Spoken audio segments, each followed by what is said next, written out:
There is a motion to direct the Secretary General to immediately endorse to the Senate the impeachment complaint, having been filed by more than one-third of the membership of the House, or a total of 215 members. Is there any objection? The Chair hears none. The motion is approved. The Secretary General is so directed. The session is suspended.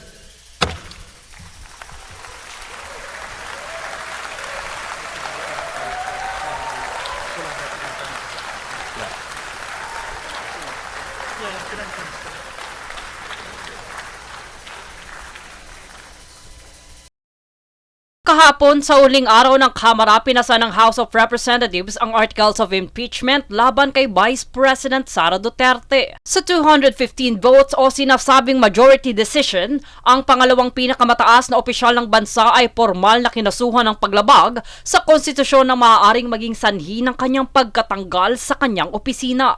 Base rito sa 60 mambabatas mula sa Mindanao, mayroong 41 rito ang lumagda sa impeachment bid ni VP Sara. Matatandaan na nauna nang nagpahayag si Pangulong Ferdinand Marcos Jr. na hindi dapat patulan pa ang Vice-Presidente at huwag nang pag-aralan ang articles of impeachment. Subalit na naig pa rin ang Kongreso sapagkat ang mga miyembro nito ang siyang naging complainants. Considering that the Secretary General has certified that at least 215 members of the House of Representatives have verified and swore before him the said impeachment complaint against Vice President Sara Zimmerman Duterte.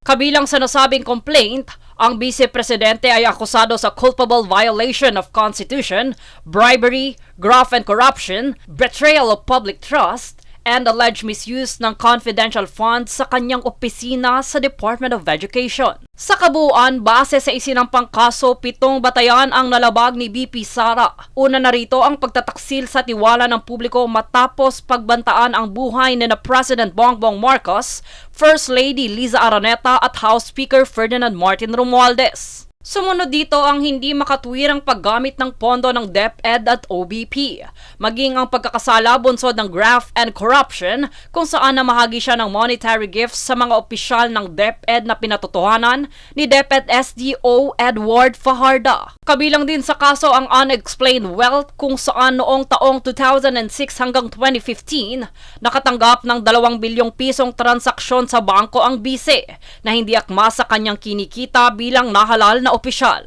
Dagdag pa rito ang kanya ring umano'y pagkakasangkot sa mga mabibigat na krimen. Bahagi din ng acts of sedition and insurrection kasama ang kabuoang paglabag sa tiwala ng publiko, konstitusyon at korupsyon. Bilang bahagi nito, magpapadala ng 11 miyembro ng prosecution panel ang House of Representatives kapag umusad na ang complaint sa Senado, na siya namang magiging hukom kung sakaling may makita silang probable cause na ituloy ang impeachment complaint laban sa bise. Bagamat impeach na sa Kongreso, hinihintay pa rin ang paglilitis sa Senado kung saan kinakailangan ang 2/3 ng boto nito. Sa makatwid, maaaring manatili pa rin sa pwesto si VP Sara kung hindi ito aabot sa itinakdang bilang ng boto. Ayon naman sa pahayag ni Senate President Cheese Escudero, maaaring ituloy ang pagliliti sa 2 ng Hunyo upang mapagpasyahan ito ng mayorya sa Senado mangyaring matapos ang halalan. So kung may mangyayari mang aksyon o kaganapan kaugnay nito, yan ay mangyayari sa June 2, pag-resume ng Senado matapos ang eleksyon at pasayan ng mayorya ng Senado kung aamyendahan ba yung rules, anong ilalagay sa rules, i-authorize ba tulad ng nasa rules of court ngayon na suppletorily applicable na pwedeng mag-hearing habang recess dahil may 12 senador pa namang maiiwan. Jade Buhoy, nag-uulat para sa Golden Nation Network.